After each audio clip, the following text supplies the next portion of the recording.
hadir hari ini? Oke adik-adik, sebelum kita memulai kegiatan hari ini, marilah kita berdoa yang akan dipimpin oleh ketua kelas agar supaya pembelajaran hari ini akan mendapatkan ridho dari Allah Subhanahu wa Ta'ala. Teman-teman, sebelum memulai kegiatan pada pagi hari ini, marilah kita membacakan doa belajar. Doa belajar dimulai. Bismillahirrahmanirrahim. Rabbana anfa'na bima 'allamtana, Rabbil 'allimna alladhi yanfa'una, Rabbil faqihna wa faqih ahlana, wa qarabatil lana fi dinina, wa ahlil qudri unsa wa zaka, Rabbi wafiqna wa wafiq kulli man artaqi qawlan wa fi'lan karamah, warzuqi kulla halalan daiman, wa ahilla asbiya kullama yuzabil khairi wa nufa kulla syar.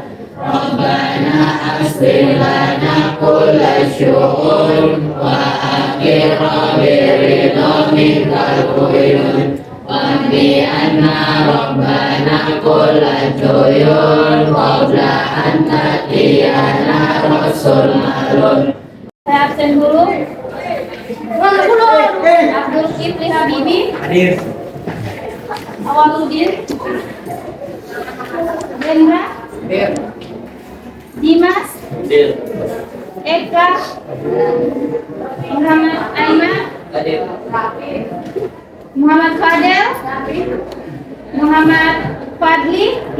Yang mana? Muhammad Ridwan. Muhammad Rahmat Mohude. Rizky Fajar. Sandi. Yusuf. Omil. Alifa. Aurel. Delti. Fitria. Intan. Inaya. Iren. Mutmahna. Yang mana? Nur Aulia. Nur Fatmalia. Ibrahim. Siti Fatimah. Siti Nur Aulia Yunus. Sakina Rahmat. Zahra. Berarti hadir samaring ya. Ada yang masih ingat tentang pelajaran kita kemarin? Ya. Itu tentang ya, jadi pelajaran kita kemarin itu tentang aliran-aliran ilmu kalam. Nah, dalam aliran-aliran ilmu kalam itu ada doktrin-doktrinnya yang mengajarkan tentang ada yang mengikuti yang bisa dinamakan musyrik sama kafir. Musyrik sama kafir itu termasuk dosa besar. Musyrik dan kafir itu termasuk dosa besar. Jadi pelajaran kita pada pagi hari ini yaitu mengenai tentang dosa besar. Jadi sampai sini paham? Oke. Jadi lanjut. Nah, adik-adik, di sini ada asesmen awal. Asesmen awal itu bagaimana supaya saya mengetahui sampai di mana pemahamannya adik-adik. Nah, di sini saya akan membagikan tentang rubrik. Nah, rubrik ini kalian hanya mengisi tentang jawaban kalian ya atau tidak, dan metode apa yang akan saya gunakan nanti untuk pembelajaran selanjutnya. Oke, bisa? Bisa. Saya akan memperlihatkan salah satu video contoh perbuatan besar. Perbuatan dosa besar. Oke, mohon disimak.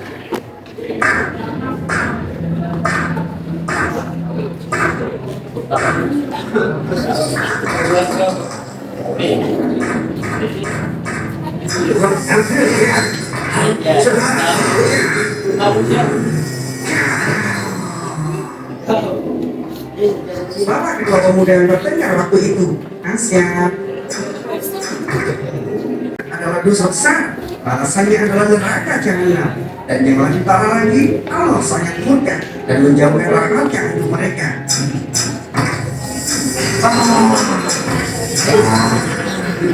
Dari Abu Bakar, Rasulullah Shallallahu Alaihi Wasallam bersabda, apabila dua orang mukmin saling berhadapan dengan menenteng pedang mereka berdua, maka yang membunuh dan terbunuh sama-sama di dalam neraka. Lalu aku bertanya, wahai Rasulullah, yang membunuh, tapi bagaimana dengan yang terbunuh? Beliau menjawab, karena dia juga berambisi untuk membunuh lawannya. Dari video yang tadi, apa yang kalian tanggapi dari isi video tadi? Yang bisa menanggapi mohon ajukan tangan. Yang bisa?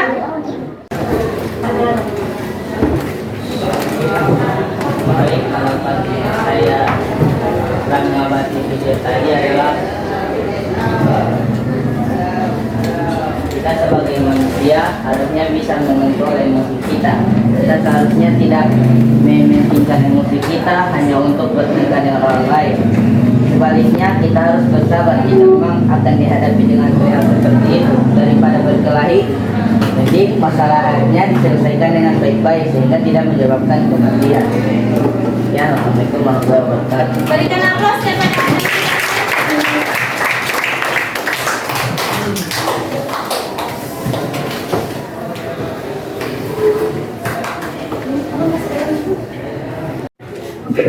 Jadi perhatikan manfaat dari pelajaran kita hari ini itu bagaimana kita bisa menghindari dosa besar dan mengetahui apa dampak buruk tentang perilaku dosa besar itu. Yang dimaksud dari dosa besar itu ada judi, memakan harta anak yatim, baru meminum minuman keras. Nah, tujuan pembelajaran kita hari ini yaitu tentang bagaimana peserta didik mampu memahami materi tentang menghindari dosa besar, membunuh, liwat, LGBT, meminum khamar, judi, mencuri, durhaka kepada orang tua, meninggalkan sholat, memakan harta anak yatim dan korupsi.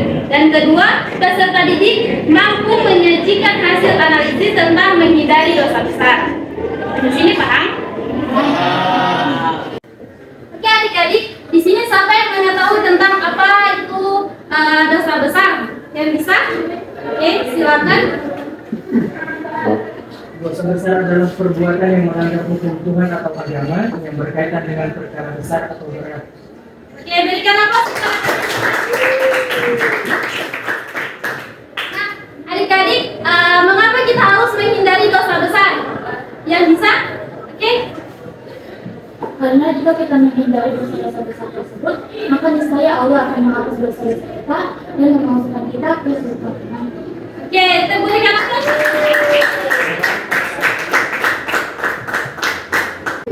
Jadi saya akan menjelaskan sedikit tentang menghindari dosa besar. Larangan membunuh. Membunuh ialah perbuatan yang menghilangkan nyawa seseorang. Ulama mengklarifikasi delik membunuh menjadi 3 kategori, yaitu A atau sengaja, sip menyerupai kesengajaan, dan kata tidak sengaja. Pembunuhan atau perilaku membunuh sangat dilarang dalam Islam dan merupakan kejahatan tingkat tinggi. Efek pembunuhan itu berkepanjangan sehingga menimbulkan dendam keumat antara keluarga terbunuh dengan keluarga atau pembunuh itu sendiri. Nah, jadi pembunuh itu dapat menimbulkan dendam antar umat. Di sini Allah berfirman yang artinya, dan janganlah kamu membunuh jiwa yang diharamkan Allah atau membunuhnya melainkan dengan sesuatu sebab yang benar. Quran surah.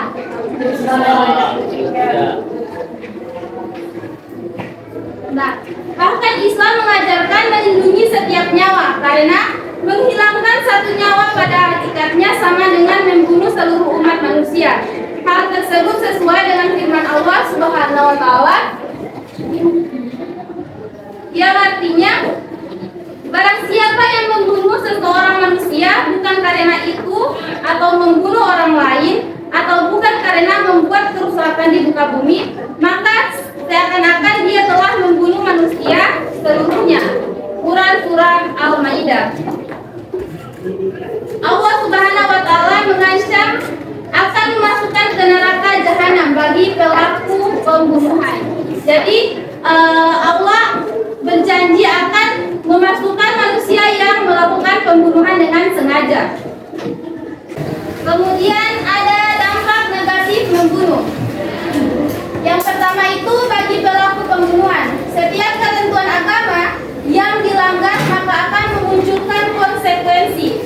Nah, konsekuensi bagi pelaku pembunuhan secara hukum Islam ialah pembalasan setimpal atau qisas, yakni dengan balas dibunuh jika semua unsur delik kesengajaan bisa dibuktikan kecuali apabila pihak keluarga korban memberikan pengampunan maka bisa dialihkan dengan dayat itu denda. Jadi kita sebagai manusia itu dilarang keras untuk membunuh sesama manusia dengan unsur kesengajaan. Jadi dalam unsur kesengajaan itu kita akan dilarang oleh Allah Subhanahu wa Ta'ala. Juga bagi pelaku pembunuhan itu akan berdampak pada keluarga korban dan masyarakat. Nah, yang kedua itu kan bagi keluarga korban dan masyarakat. Membunuh adalah kejahatan agama dan kemanusiaan. Dampak membunuh tidak hanya dirasakan oleh keluarga korban, dapat menimbulkan rasa dendam yang berkepanjangan. Dalam kasus tertentu, pembunuhan yang disaksikan oleh anak kecil, maka akan menyebabkan trauma yang mendalam bagi anak tersebut. Dari trauma yang mendalam ini, apabila dilakukan penyembuhan psikologis, maka dapat mempengaruhi perkembangan psikis anak. Kita masuk pada liwat.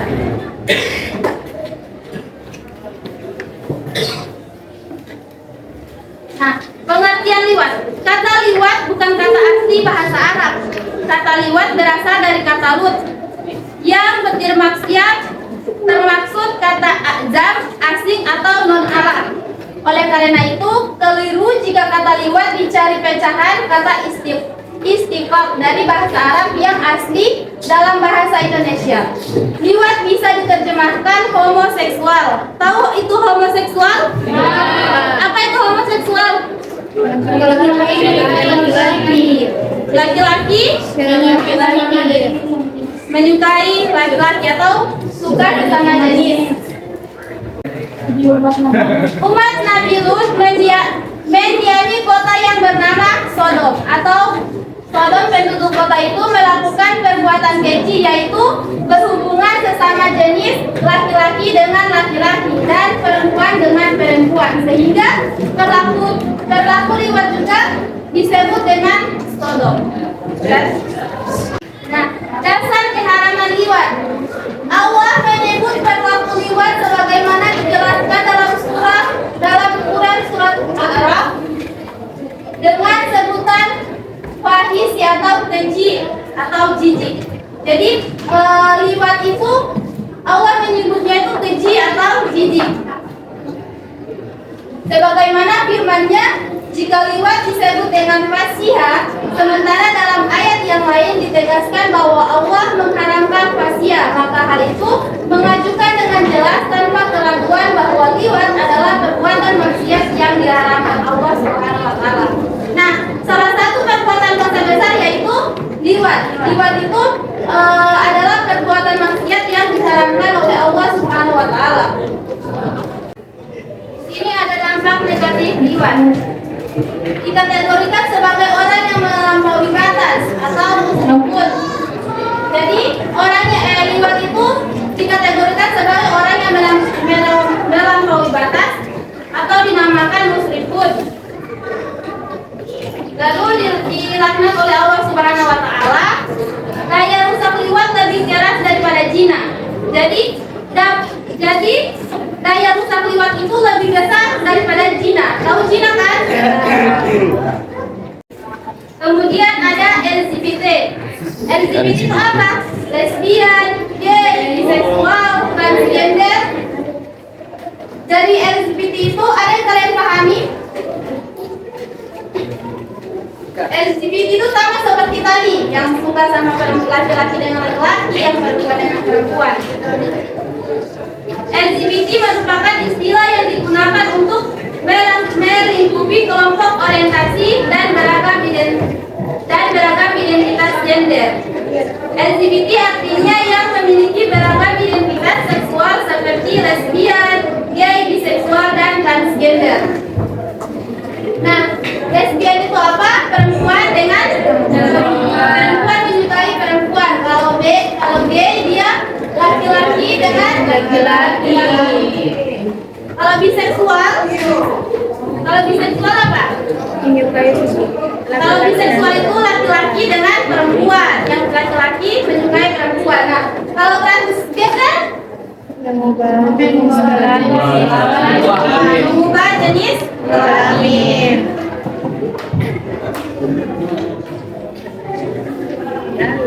Oke, mungkin dari sini kalian sudah pahami apa itu lesbian, gay, dengan transgender sama apa tadi homoseksual. Nah, saya akan membagikan kalian menjadi 5 kelompok yang akan membahas tentang materi kita hari ini. Silakan bentuk sendiri anggota kelompoknya.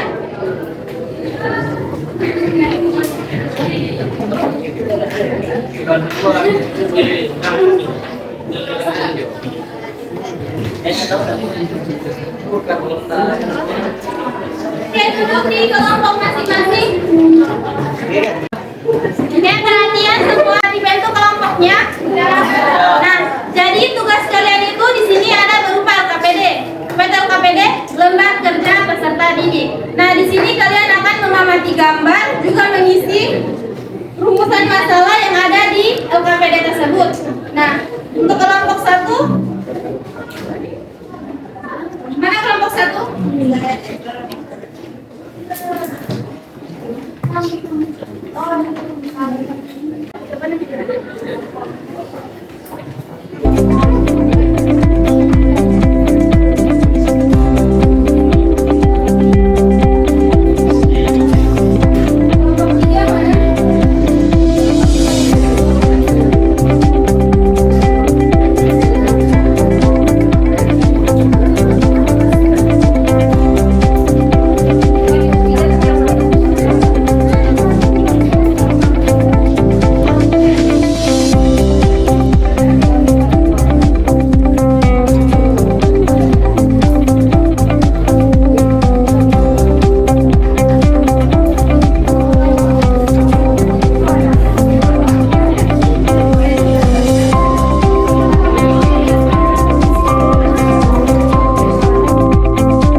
Untuk jawaban dari LKPD tersebut, kita akan presentasi dari kelompok 1. Jadi kelompok 1, setiap kelompok itu ada ketua kelompok, moderator, sama notulis. Nah, untuk moderator memandu diskusi dan notulis itu menulis pertanyaan yang akan ditanyakan dari kelompok lain. Jadi waktu kita terbatas, kita batasi saja 1 pertanyaan dari setiap kelompok. Dimulai dari presentasi kelompok 1. Tunjuk siapa moderatornya dan notulisnya sama dengan kedua. Oke, kelompok 1 siap? Kelompok 1. Baiklah, assalamualaikum warahmatullahi wabarakatuh.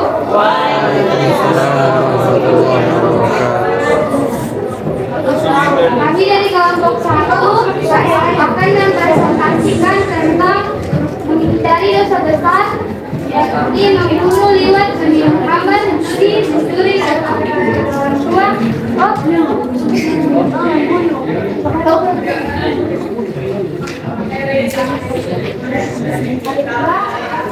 Materi yang akan baiklah, selanjutnya materi yang Perhatikan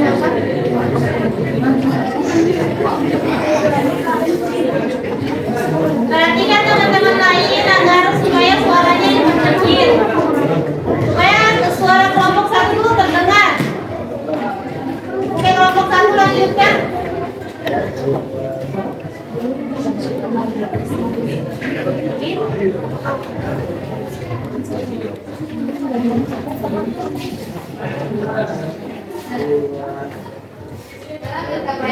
Dalam bagian PDI, kami mengamati gambar tentang pembunuhan.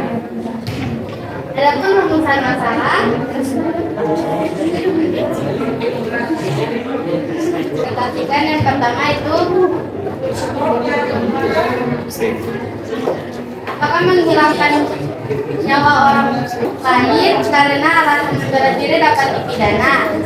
Tidak dipidana barang siapa melakukan perbuatan pembelaan terpaksa untuk diri sendiri maupun untuk orang lain, kehormatan, kesusilaan atau harta benda sendiri maupun orang lain karena ada serangan atau ancaman serangan yang sangat tegas terhadap tubuh yang melawan hukum.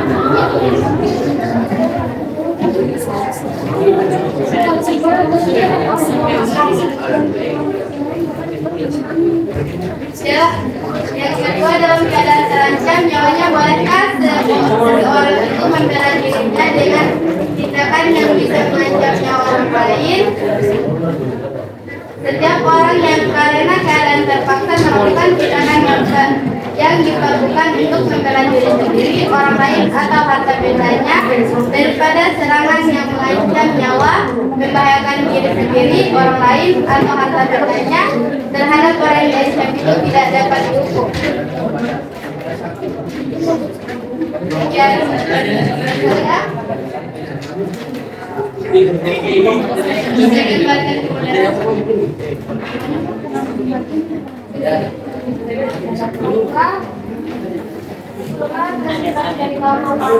ada yang ingin bertanya, dipersilahkan. Oke. Section aman. Perkenalkan, nama saya Arifin, saya dari kelompok 2. Ingin bertanya, kenapa umat Islam dilarang membunuh satu dengan lainnya? Terima kasih.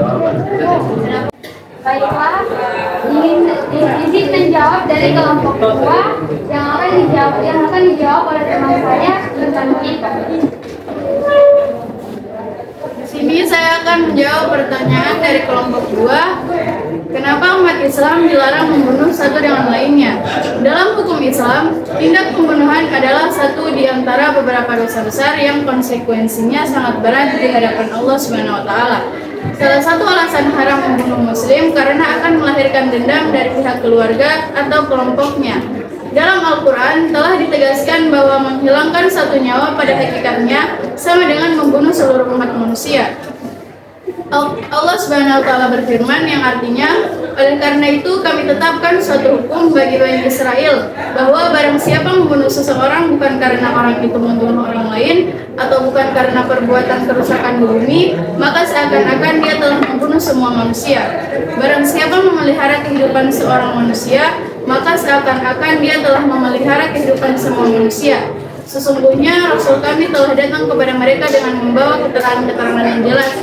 Tapi kemudian banyak di antara mereka setelah itu melampaui batas di bumi. Quran Surah Al-Maidah ayat 32. Daripada kelompok penanya, apakah sudah puas dari jawaban kami? Ya, terima kasih. Kelompok 2 sudah bisa menerima jawaban dari kelompok 1? Ya. Dilempar. Baiklah, sekian dari kelompok kami. Lebih dan kurangnya mohon dimaafkan. Wassalamualaikum warahmatullahi wabarakatuh. Waalaikumsalam warahmatullahi wabarakatuh. Berikan aplaus ya, Kak.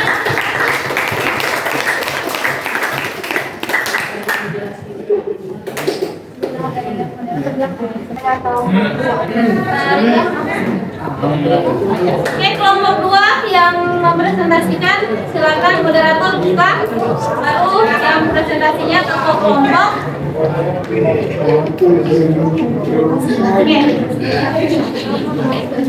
Baik, terima kasih. Assalamualaikum warahmatullahi wabarakatuh. Waalaikumsalam warahmatullahi wabarakatuh. Kami dari kelompok 2 ingin mempresentasikan materi dengan tema menghindari dosa besar. Materi yang akan kami presentasikan yaitu rumus masalah yang akan dibawakan oleh ketua kelompok yaitu Irana Masanaan.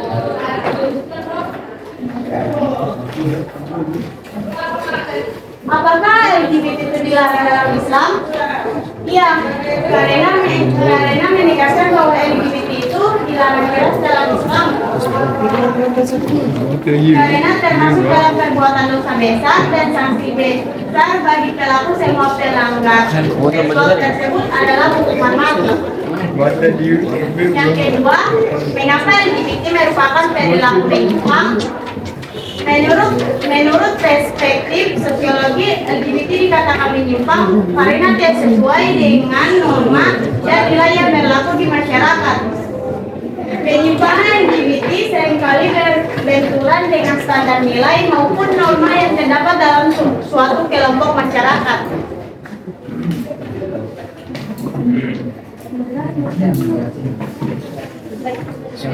Baik, saya akan membuka sesi tanya jawab dari kelompok yang ingin bertanya dipersilakan. Izin moderator ingin bertanya. Baik, silakan. Oke. Pertanyaan, bagaimana Indonesia memandang LGBT? Bagaimana Indonesia memandang LGBT?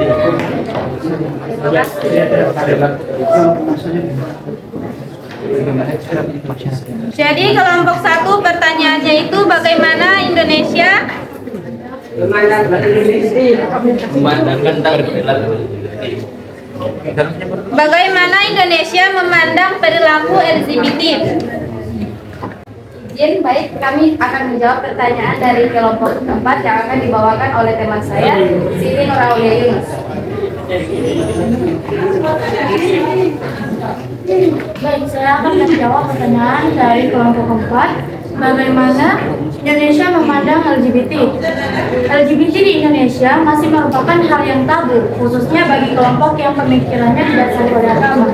Sebagian besar menghujat perilaku dan orientasi seksual kelompok LGBT ini. MUI bahkan sudah mengeluarkan fakta yang menolak praktek hubungan badan dan perkawinan sesama jenis. Sekian, terima kasih. Apakah kelompok penanya puas dengan jawaban kami? Apakah kelompok 4 sudah menerima jawaban dari kelompok 2? Sudah bisa dipahami? Alhamdulillah. Sekian dari kami. Assalamualaikum warahmatullahi wabarakatuh.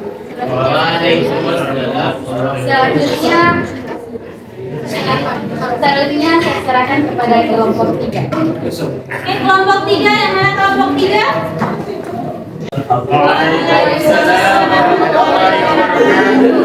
Saya dari kelompok 3 akan membawakan tema tentang minum khamar dan judi yang akan dibacakan oleh Awaludin. Oke, baik. Jadi di sini kami mengamati materi tentang homoseksual. Dengan rumusan masalah yang pertama, apa yang menyebabkan homoseksual? Faktor-faktor yang menentukan orientasi seksual adalah fenomena kompleks. Ada pemahaman yang berkembang bahwa manusia memiliki seksualitas dasar yang dapat dinyatakan dalam berbagai hubungan, di antaranya homoseksual, biseksual, dan heteroseksual. Meskipun penyebabnya tidak diketahui, beberapa peneliti percaya orientasi seksual dasar seseorang individu cenderung muncul pada saat lahir. Dan yang kedua, bagaimana cara menghindari perilaku LGBT? Menjaga kesucian diri dan menghindari segala bentuk tindakan yang merusak moralitas dapat membantu seseorang terhindar dari perilaku LGBT.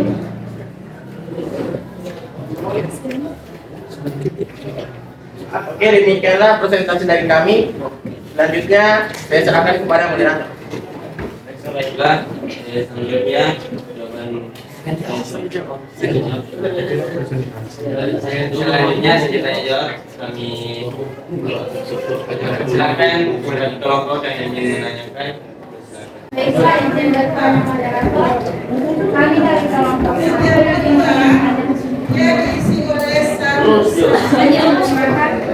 menurut pendapat Anda, apakah orientasi kamu di luar dipengaruhi oleh faktor genetik atau Maaf, bisa diulangi. suaranya diperbesar? Menurut pendapat Anda, apakah orientasi homoseksual dipengaruhi oleh faktor genetik atau lingkungan?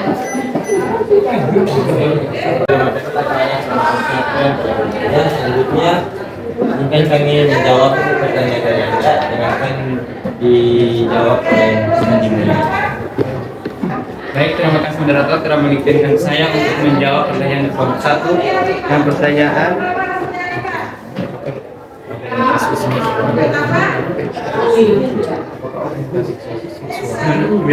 menurut pendapat Anda, apakah orientasi seksual dipengaruhi oleh faktor genetik atau lingkungan? Jawabannya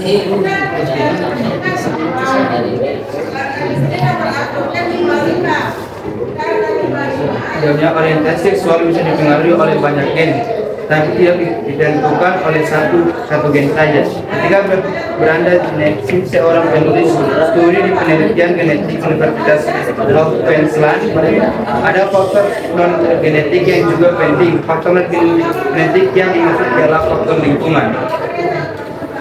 Baik, terima kasih. Kembalikan kepada moderator. Baiklah, apakah kelompok penanya sudah puas dengan jawaban kami? Puas. Baiklah, terima kasih. Selanjutnya kami serahkan kepada Waalaikumsalam warahmatullahi wabarakatuh. Baik, kami dari kelompok kedua akan menyajikan kami dengan tema menghindari dosa besar seperti minum khamar yang akan dibawakan langsung oleh Mat Alikain.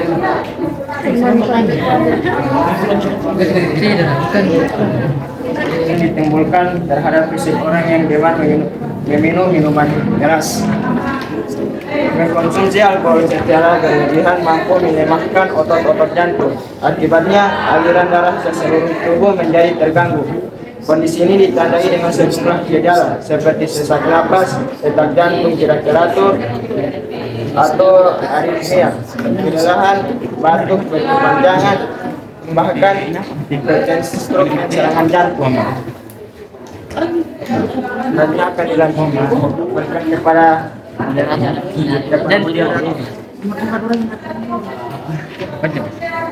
Baik, saya akan membuka tanya jawab. Bagi kelompok yang ingin bertanya, saya persilakan. baik, izin menurut moderator. Kami dari kelompok 5 akan bertanya. Apa yang bisa ditimbulkan dari minuman keras?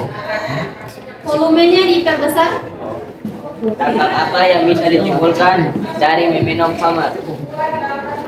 Baik, terima kasih kepada kelompok 5 yang sudah bertanya tentang dampak apa yang bisa ditimbulkan dari meminum minuman khamar yang akan dijawab oleh Bapak Mat pada Pak Moderator. Baik, saya akan menjawab pertanyaan dari kelompok 5 tentang dampak apa yang bisa ditimbulkan dari meminum minuman khamar atau alkohol. Konsumsi alkohol secara berlebihan mampu melemahkan otot-otot jantung. Akibatnya aliran darah ke seluruh tubuh menjadi terganggu. Kondisi ini ditandai dengan sejumlah gejala seperti sesak napas, detak jantung tidak teratur atau aritmia, kelelahan, batuk berkepanjangan, bahkan hipertensi, stroke, dan serangan jantung. Kemudian Wassalamualaikum warahmatullahi wabarakatuh. Apakah jawaban dari PT sudah bisa diterima oleh kelompok penanya? Bagaimana dengan kelompok 5 penanya? Apakah sudah puas dengan jawaban tadi? Sekian dari kami. Assalamualaikum warahmatullahi wabarakatuh. Waalaikumsalam warahmatullahi wabarakatuh. Selanjutnya saya serahkan kepada kelompok 5.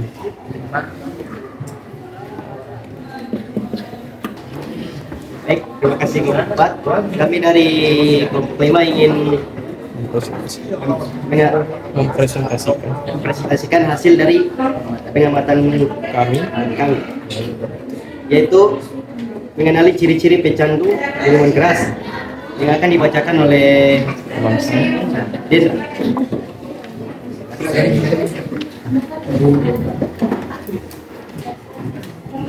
Masalah pertama, bagaimana cara mengenali orang yang sedang dalam pengaruh minuman keras.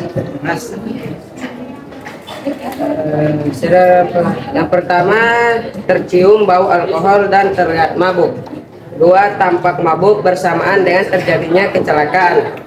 3, memperlihatkan gejala somatik terkait alkohol seperti insomnia, lemas, anoreksia atau gangguan makan, dan mual dan nyeri kepala.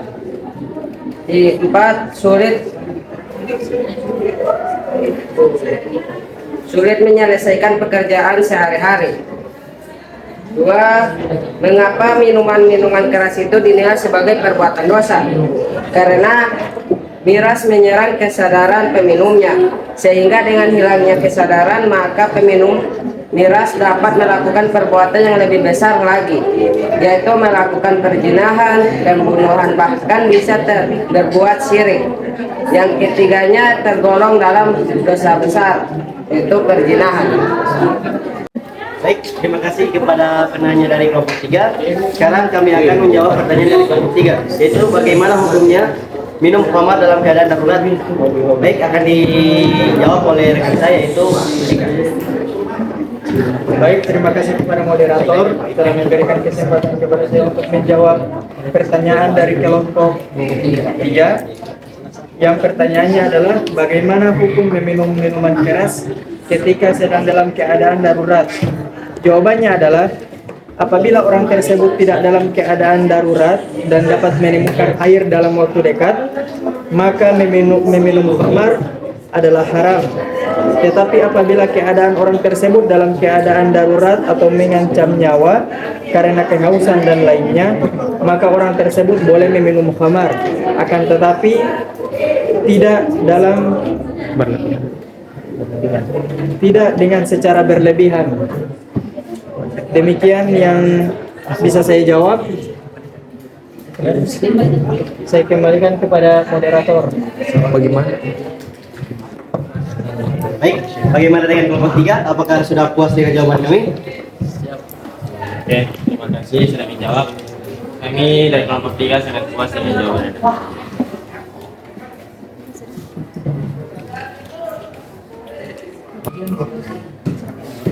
Sekian. Sekian presentasi dari kami. Lebih dan kurangnya kami mohon maaf. Assalamualaikum warahmatullahi wabarakatuh. Waalaikumsalam warahmatullahi wabarakatuh. Terima kasih untuk hari ini. Berikan aplaus untuk diri kita sendiri.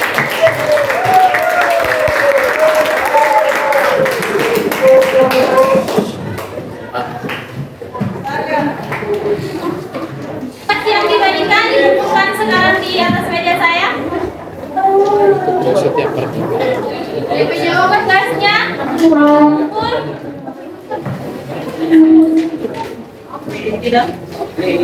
Di pembelajaran kita hari ini ada yang bisa menyimpulkan materi pada pagi hari ini? Ya, untuk saudari siapa namanya? Delvi. Saudari Delvi, silakan menyimpulkan materi kita pada pagi hari ini.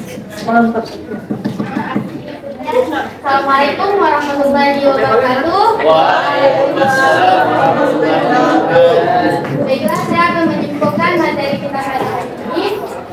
Yang pertama yaitu Islam mengajarkan untuk melindungi setiap nyawa, Menghilangkan satu nyawa pada hakikatnya sama dengan membunuh seluruh umat manusia, sehingga Islam sangat menutup adanya pembunuhan. Yang kedua, liwat. Liwat adalah salah satu bentuk perilaku seks menyimpang. Di menurut Islam, perilaku ini dikategorikan sebagai bentuk pelanggaran yang besar. LGBT, yang ketiga, LGBT adalah perilaku melampaui batas yang sangat dikecam oleh Islam. Dampak dari LGBT sungguh mengerikan baik bagi para pelaku, masyarakat maupun untuk manusia. Allah mengancam umat Islam yang membiarkan adanya LGBT dengan kematian, pajak dan kelaparan. Dan yang terakhir, mengonsumsi haram dengan segala jenisnya adalah dilarang oleh agama karena akan berdampak pada kejahatan turunan lainnya, misalnya mencuri, membunuh, dan sebagainya. Perbuatannya disebut rich atau kotor. Orang yang terlibat dalam mata-rantai khamar seperti pembuat, pengadar, atau yang melayani orang yang minum khamar, semuanya adalah termasuk terlaku tindak pelanggaran yang akan mendapat sanksi hukum. Sekian dari saya. Wassalamualaikum warahmatullahi wabarakatuh. Waalaikumsalam.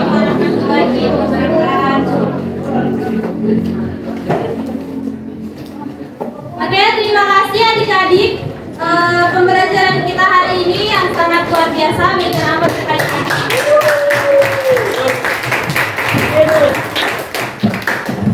Adik-adik, sampai sini pembelajaran kita hari ini.